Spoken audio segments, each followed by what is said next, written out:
অস্থায়ী ক্যাম্প থেকে লরি চালকের মৃতদেহ উদ্ধার। জানা যায়, শেখেরকোট রেল স্টেশন সংলগ্ন IOCL প্রকল্পের কাজে সুবাদে গত এক মাস ধরে গন্ডাছড়া জগবন্ধু পাড়ার লাফাসু মগ অস্থায়ী ক্যাম্পে থাকছিলেন। সে প্রতিদিনের মতো শনিবার সন্ধ্যায়ও কাজ সেরে সহকর্মীদের সাথে খাওয়া দাওয়া সেরে ক্যাম্পে ঘুমিয়ে পড়েন।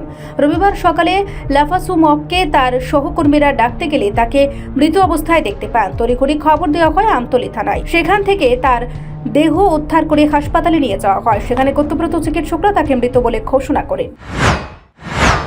আমি সকালে গাড়ি ধুইলাম, গাড়ি ধুইয়া সারিয়া পরে আমি টিফিন ভাত খাওয়া নিয়ে সকালে থাল লইছিলাম। এই সময় বাইরে ডাকিয়া পরে ঘুমের থেকে উঠছে না। পরে দিয়ে আমরা স্টাফে ডাকিয়া আনছি, আনিয়া এই অবস্থা, মানুষটা মারা গেছে। মানে আপনারা লগের লোক? হ্যাঁ, লগের, আমরা একসাথে ঘুমাই, তিনজন আমরা একসাথে ঘুমাই। তাই না, কি কাজ করে এখানে? গাড়ি চালে একসাথে, আমরা ড্রাইভার। আচ্ছা আচ্ছা, নাম কি তাই? নাম কি তো জানে, লাপসু মগ। আচ্ছা আচ্ছা, কোন জায়গাতে বাড়ি জানেন? বাড়ি তো গন্ডাছড়া বলে, জানি না।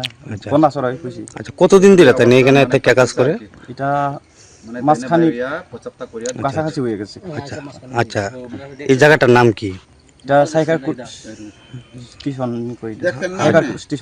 স্টেশনের কাছে। মানে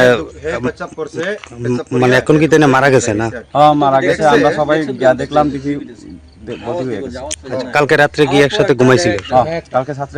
কালকে রাত্রে একসাথে ঘুমাইছি, ভাত খাইয়া একলগে ঘুমাইতেছি। সকালে ভোরবেলা 3:30 অবধি বলে একজন আমরা স্টাফ দেখছি পেশাব করে আবার ঘুমাই লইছি। ঘুমাইয়ার পরে আজকে সকালে আমরা গাড়ি উড়ি ধুইয়া ভাত খাওয়ানোর টাইম বুঝি খাইয়া থাল লইছিলাম, লইয়া দেখলাম আর উঠেন।